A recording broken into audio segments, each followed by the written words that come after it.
नमस्कार। चलिए आज बात करते हैं सृष्टि की उस सबसे पहली, सबसे अमर प्रेम कहानी की। एक ऐसी कहानी जिसमें सिर्फ प्रेम ही नहीं बल्कि त्याग और एक नई शुरुआत का वादा भी है। जी हाँ, हम बात कर रहे हैं शिव और सती की। तो आइए इस कहानी के हर पहलू को करीब से समझते हैं। एक ऐसी कहानी जिसमें कोई शर्त नहीं थी, कोई बंधन नहीं था तो बस अटूट विश्वास और सच्ची श्रद्धा। तो ये कहानी शुरू होती है सृष्टि के बिल्कुल शुरुआती दौर से। सोचिए, वो समय जब ब्रह्मांड अभी आकार ही ले रहा था और हर तरफ नए जीवन का सृजन हो रहा था। और इसी युग में थे ब्रह्मा जी के मानस पुत्र दक्ष प्रजापति। अब देखिए, दक्ष बुद्धिमान भी बहुत थे और शक्तिशाली भी, लेकिन उनमें अहंकार भी उतना ही था।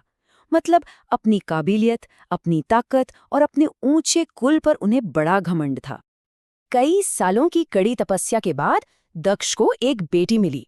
कोई साधारण बेटी नहीं, बल्कि स्वयं आदि शक्ति का अवतार। ये थी देवी सती। अब दक्ष को अपनी बेटी पर गर्व तो बहुत था और उनके मन में बस एक ही सपना था कि सती का विवाह किसी बहुत बड़े वैभवशाली राजा महाराजा से हो। एक तरफ दक्ष थे जो अपनी बेटी के लिए राजसी वैभव के सपने देख रहे थे, लेकिन दूसरी तरफ थी सती, जिनका दिल तो बचपन से ही किसी और के लिए धड़कता था। एक ऐसे वैरागी के लिए जो दुनिया की मोह माया से कोसों दूर थे। वो थे भगवान शिव, जिनके लिए धन दौलत का कोई मतलब ही नहीं था। और बस यहीं से शुरू होता है टकराव, एक पिता के अहंकार और एक बेटी की अटूट भक्ति के बीच। दक्ष के लिए शिव कौन थे? एक योगी जो शमशान में रहते हैं, जो बस यहाँ वहाँ भटकते रहते हैं। लेकिन सती के लिए, उनके लिए तो शिव ही परम सत्य थे, सब कुछ थे। सती को ना धन चाहिए था, ना कोई राजपाट, उन्हें तो बस शिव चाहिए थे, अपने पति के रूप में। और अपने संकल्प को पूरा करने के लिए सती ने शुरू की कठोर तपस्या। सब कुछ छोड़ दिया, अन्न जल, बस खुले आसमान के नीचे बैठकर शिव के ध्यान में मग्न हो गई। कहते हैं उनकी भक्ति में इतनी शक्ति थी, इतनी अग्नि थी कि तीनों लोग उससे कांप उठे। तो सोचिए, जब भक्ति इतनी सच्ची हो तो भगवान को तो आना ही था। सती की इस अटल श्रद्धा ने आखिर महादेव को उनके सामने आने पर मजबूर कर ही दिया। ये पल था शिव और शक्ति के महामिलन का।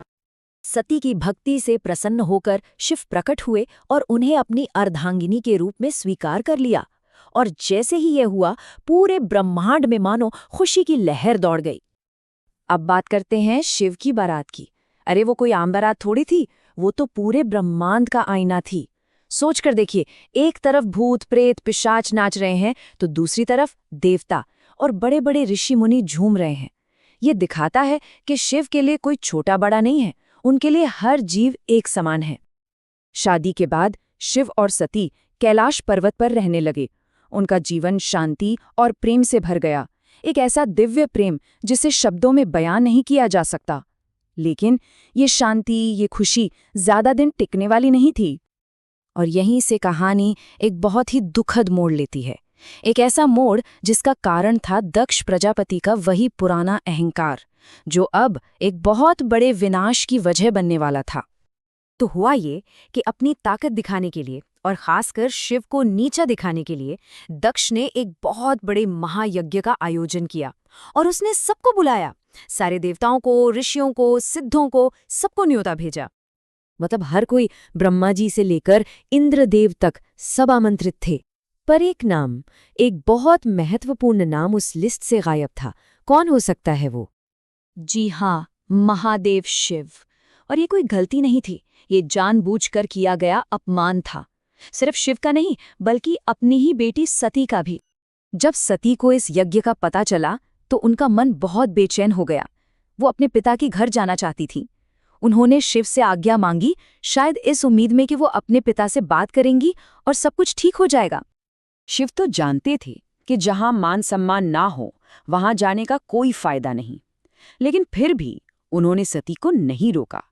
पर जब सती अपने पिता के यज्ञ में पहुंची तो वहां उनका स्वागत नहीं हुआ, बल्कि उन्हें मिला एक अजीब सा सन्नाटा और पिता की वो कठोर नजरें।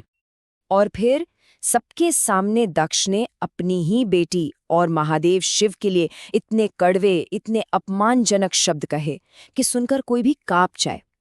ये सिर्फ शब्द नहीं थे, ये उस शिव का अपमान था जो इस पूरी सृष्टि के आधार हैं। अपने पति का ऐसा अपमान सती से बर्दाश्त नहीं हुआ। उनका दिल पूरी तरह टूट गया। उन्होंने फैसला किया कि ये शरीर जो ऐसे पिता से मिला है जो शिव का सम्मान नहीं कर सकता, इस शरीर को वो अब नहीं रखेंगी। और ये कहकर उन्होंने अपनी योग अग्नि से खुद को उसी यज्ञ की आग में भस्म कर दिया। और जैसे ही ये खबर कैलाश पहुंची, महादेव का ध्यान टूट गया। उनका दुख, उनका विरह अब क्रोध में बदल चुका था। एक ऐसा क्रोध जो पूरी सृष्टि में प्रलय ला सकता था। शिव अपनी समाधि से उठे। उनकी आंखें क्रोध से लाल थीं, उनकी जटाएं खुल गईं, पूरा ब्रह्मांड उनके क्रोध से कांपने लगा। ये शिव का वो रौद्र रूप था जिसे प्रलय कहते हैं। महादेव ने गुस्से में अपनी एक जटा उखाड़ी और जमीन पर दे मारी। उसी पल धरती फट गई और उस क्रोध की आग से एक महाभयंकर रूप प्रकट हुआ। ये थे वीरभद्र, और उनका जन्म सिर्फ एक काम के लिए हुआ था, दक्ष के यज्ञ का सर्वनाश। वीरभद्र बिजली की तेजी से यज्ञ स्थल पर पहुंचे और सब कुछ तहस नहस कर दिया। उनके रास्ते में जो भी आया खत्म हो गया, और अंत में उन्होंने दक्ष का सिर धड़ से अलग कर दिया। अहंकार का यही अंजाम होना था। जब महादेव वहां पहुंचे तो उन्होंने सती के निर्जीव शरीर को अपनी गोद में उठा लिया और वो अपनी सती के शरीर को लेकर पूरे ब्रह्मांड में घूमने लगे, बिना किसी दिशा के, बिना किसी लक्ष्य के। उनका दुख इतना गहरा था, इतना तीव्र था कि सृष्टि का संतुलन ही बिगड़ने लगा। समय मानो रुक सा गया। अब सृष्टि को इस महाविनाश से बचाने के लिए सारे देवताओं ने भगवान विष्णु से प्रार्थना की। और यहीं से इस कहानी का एक नया अध्याय शुरू होता है। एक ऐसा अध्याय जो प्रेम के कभी न मरने वाले स्वरूप को दिखाता है। तब भगवान विष्णु ने शिव के मोह को भंग करने के लिए अपने सुदर्शन चक्र का प्रयोग किया। उन्होंने सती के शरीर के टुकड़े कर दिए जो धरती पर अलग अलग जगहों पर गिरे।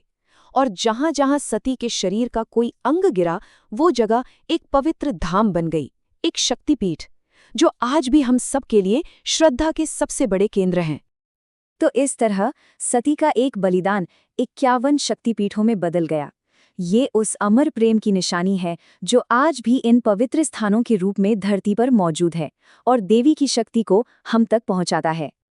और अपनी सती के शरीर से मुक्त होकर महादेव वापस हिमालय चले गए और एक बार फिर वो गहरी समाधि में बैठ गए, इंतजार करने लगे अपनी शक्ति, अपनी सती के वापस लौटने का।